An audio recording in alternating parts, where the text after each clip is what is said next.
Is there life on another planet? It's one of the universe's big questions, and one Obama answered recently. Have a look. Are aliens real?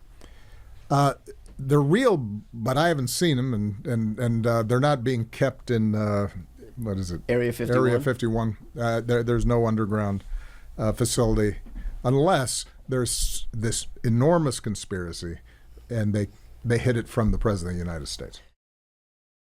He later clarified he hasn't seen any evidence of them, but he does think that statistically they probably exist. So is he right? Richard Easther is a physics professor at the University of Auckland and now friend of the show because this is 2 weeks on the trot. Richard, good to see you. Good morning. Good morning.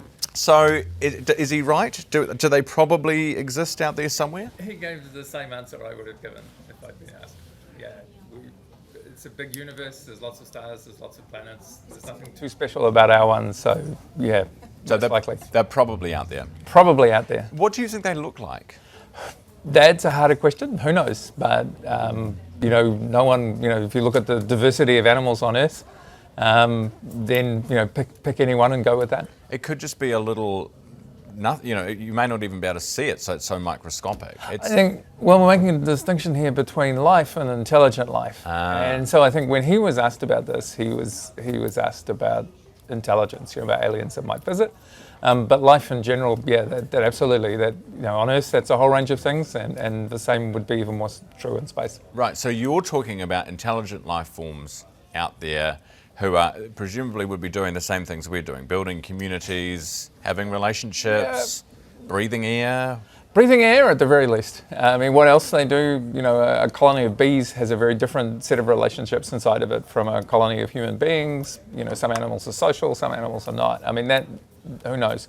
But the complexity of the universe makes it likely that I think most people would think it was likely that there was life on other planets. Yes. What about the chances of other humans, other creatures like us?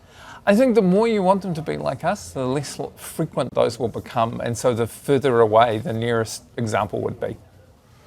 Right, so we might have some cousins that are just a long way to visit. Yeah, but maybe even a different galaxy from our own. So it's not just that our galaxy has 100 billion stars, it's also that there are a trillion galaxies in the universe, and some of those are almost unfathomably far away. Right, a trillion galaxies.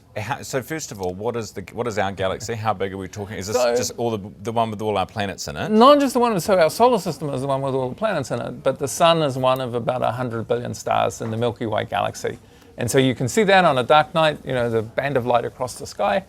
The Milky Way itself is one of hundreds of billions or trillion galaxies in the visible universe. Wait. So sorry, someone was talking in my ear. So the sun is one of a billion of 100 billion stars. Right, in our galaxy.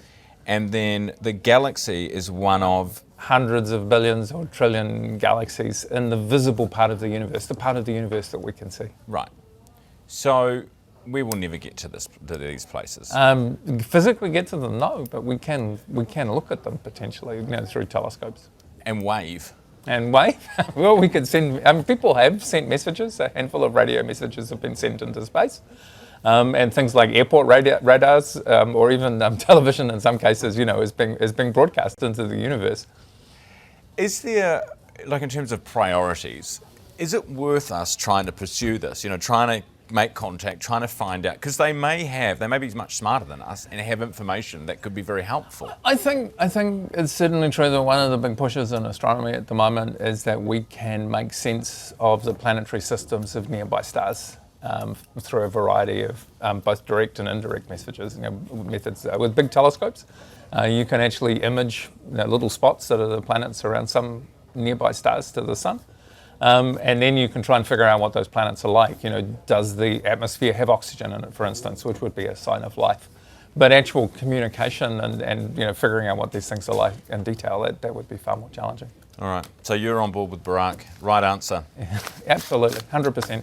All right. Good to see you this morning. Thanks so much for being with us as always. That's Richard Easther, who is Auckland University physics professor.